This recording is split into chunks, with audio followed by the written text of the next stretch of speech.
Hello, this is Angelia with today's Bible reading. I said you'd see me off and on. Today's reading comes from Exodus 16. The Lord provides manna. Then they set out from Elim, and all the congregation of the sons of Israel came to the wilderness of Sin, which is between Elim and Sinai, on the 15th day of the second month after their departure from the land of Egypt. The whole congregation of the sons of Israel, and the daughters too, grumbled against Moses and Aaron in the wilderness. The sons of Israel said to them, "Would that we had died by the Lord's hand in the land of Egypt, when we sat by the pots of meat, when we ate bread to the full, for you have brought us out into this wilderness to kill this whole assembly with hunger."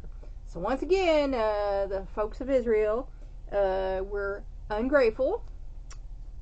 Then the Lord said to Moses, "Behold, I will rain bread from heaven for you, and the people shall go out and gather a day's portion every day, that I may test them whether or not they will walk in my instruction. Because heretofore they have not been very grateful or trusting to God. On the 6th day, when they prepare what they bring in, it will be twice as much as they gather daily."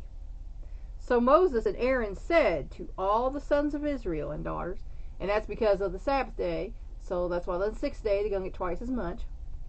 "At evening you will know that the Lord has brought you out of the land of Egypt. And in the morning you will see the glory of the Lord. For he hears your grumblings against the Lord. And what are we that you grumble against us?" And God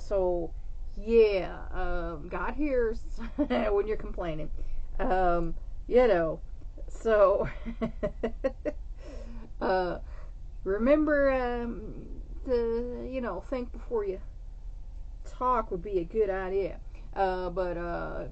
Folks of Israel were again not grateful, not very trusting. So God's like, well, I'm going to show them they can trust me, because sometimes that's what you need to do for folks.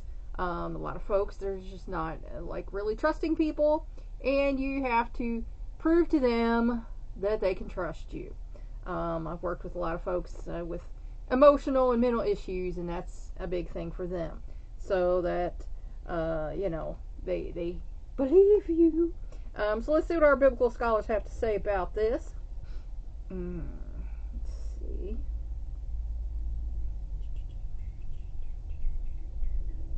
Okay. Wilderness of Sin. More details on the campsites and the journey from Ramesses to Succoth and beyond are found in Numbers. That itinerary also lists the next stop as having been Dophkah, identifying it with modern Debit or Ramiyah, locates it in the southwest of the Sinai Peninsula on a direct line between Elim and Sinai. 15th day, second month, 30 days after their departure from Ramesses. The whole congregation grumbled. What characterized them as a whole was this attitude of negativism. And that's a problem nowadays too. There's a whole lot of people with very negative outlooks, attitudes, what have you, belief systems. So unfortunately nowadays we've gone quite a bit back towards the children of Israel who weren't that grateful to God. Let's see. Faced with the scarcity of resources in the wilderness, they hankered after the abundant resources they had experienced in Egypt. And there was a saying that I can't remember exactly how it went, but better to eat bread as a free man than feast as a slave. And that's how I would feel about it. But they were feeling like they didn't have enough of what they wanted. The country which had enslaved them looked good in comparison to the wilderness.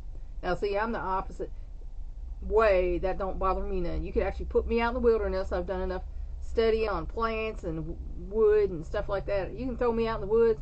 I know what I can eat and what I can't eat, and I'll probably be fine. Give me a cave and a stream in front of it, I'm good. So I don't have that problem. I'm not that spoiled. Again, they're complaining so soon after benefiting from the miracles done by the Lord on their behalf points only to their short-term memory and self-centeredness. And again, there's a lot of folks nowadays who don't count their blessings as like, you got this great life, but now you're only worried about this because you lack a thing. Okay. The world is all about them, and of course it's not. The world's supposed to be about all of us and about the brotherhood of man us grafted into the brotherhood of God by Jesus Christ. So sometimes people forget that. Died by the Lord's hand. Incredibly, Israel's complaint still acknowledges the intervention of the Lord in their affairs. Sarcastically, they voiced a preference for dying in Egypt. So, again, it's a good thing I'm not God. I'm just going to say that. It's like, oh, well, if that's what you want, kaboosh. So, it's a good thing we are not God as humans. So, the hand of the Lord, which they had glorified in song only a month beforehand, they now pretended would have been better used to kill them in Egypt. So again, ungrateful, selfish little poo-poos. I will rain bread. God's graciousness answer to their complaining was to promise an abundance of the bread they missed. God's directions on how to gather it would also test their obedience to him. So, whatever they were finding in the wilderness, fruits, vegetables, or whatever wasn't good enough, they wanted the bread. So, that we all know bread is not necessarily our friend. So, there goes the A1C. But, the same principle on a large scale would feed the nation during and after the sabbatical year.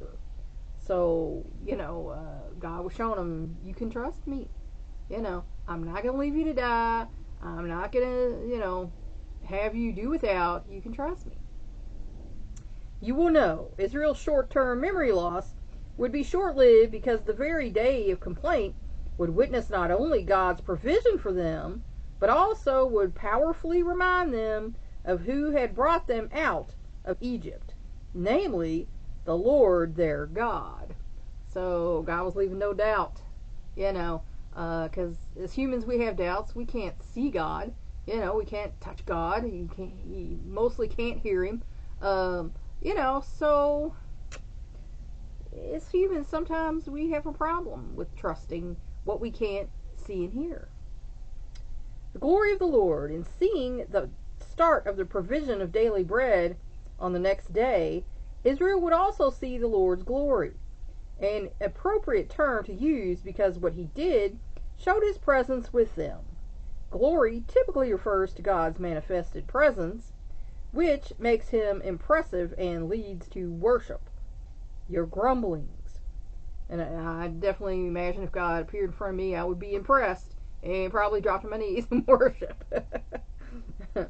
Set in the context of instruction on how the Lord would act to provide for them, the fourfold repetition of this phrase served to highlight God's gracious response in contrast to their ungracious grumbling against him. Because again, he did all this for them and they're still griping about it. They don't have it as easy or as good and don't have as good food as they had in Egypt. And, it's like, dudes, I'm going to give you your own country. I'm going to provide for you. What more can you ask? For an effective poetic presentation of this contrast, read Psalms 78, 17 through 25. And I'm not going to do that. I'm not doing the supporting scriptures anymore because I'm here at the desk and it's a lot and I'm up against this. So, you know, and then if I did that where I could make enough room, I would be like so far away. But, you know, anyway, you can check that out if you want to, you know, to check out your own supporting scripture. But that is the story of the Lord provides manna for a rather ungrateful nation of Israel, if you ask me. But I digress. So that is the story of that. Please like and share this word so we can spread it around the world. If you want to help me out, subscribe to my YouTube channel. If you want to help me out even more, go to my Patreon page and become a patron. The link to that is in my posts. Thanks for watching. That's all for now. Until next time.